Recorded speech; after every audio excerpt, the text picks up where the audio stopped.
Alaikum. Peace to you all. My name is Saba Ahmed. I'm a law student at American University. I am here to ask you a simple question. I know that we portray Islam and all Muslims as bad, but there's 1.8 billion Muslim followers of Islam. We have 8 million plus Muslim Americans in this country, and I don't see them represented here. But my question is, how can we fight an ideological war with weapons? How can we ever end this war? The jihadist ideology that you talk about, it's an ideology. How can you ever win this thing if you don't address it ideologically? Great question. I am so glad you're here, and I am so glad you brought that up because it gives us an opportunity to answer. What I find so amazing is since the beginning of this panel, which we are here about Benghazi attack against our people, not one person mentioned Muslims. We are here against Islam, or we're launching war against Muslims. We are here to discuss how 4 Americans died and what our government is doing. We were not here to bash Muslims. You were the one who brought up the issue about most Muslims, not us. And since you brought it up, allow me to elaborate with my answer. There are 1.2 billion Muslims in the world today. Of course, not all of them are radicals. The majority of them are peaceful people.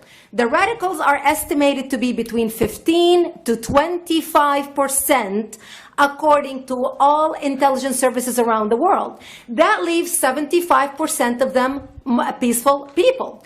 But when you look at 15 to 25% of the world Muslim population, you're looking at 180 million to 300 million people dedicated to the destruction of Western civilization.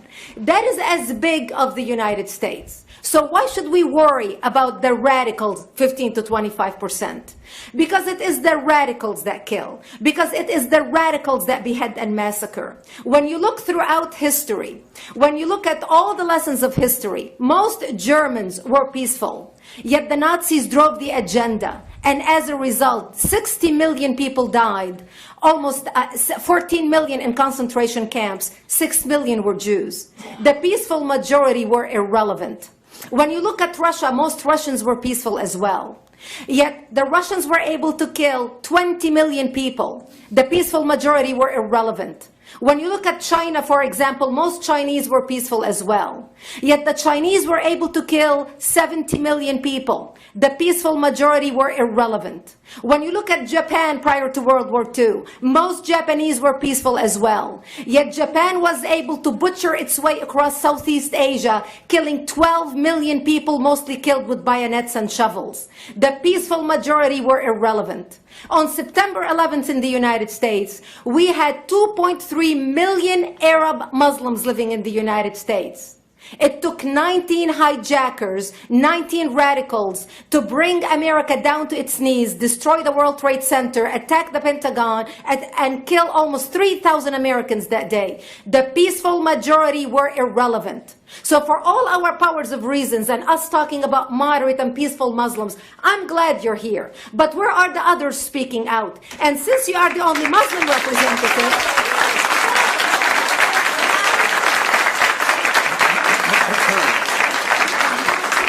applause till the end.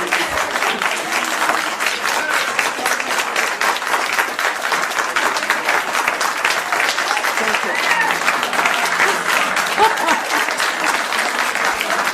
Thank you.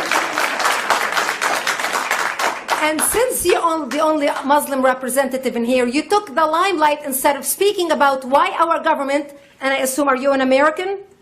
You're an American citizen. So as an American citizen, you sat in this room, and instead of standing up and saying a question or asking something about our 4 Americans that died and what our government is doing to correct the problem, you stood there to make a point about peaceful, moderate Muslims. I wish you brought 10 with you to question about how we can hold our government responsible.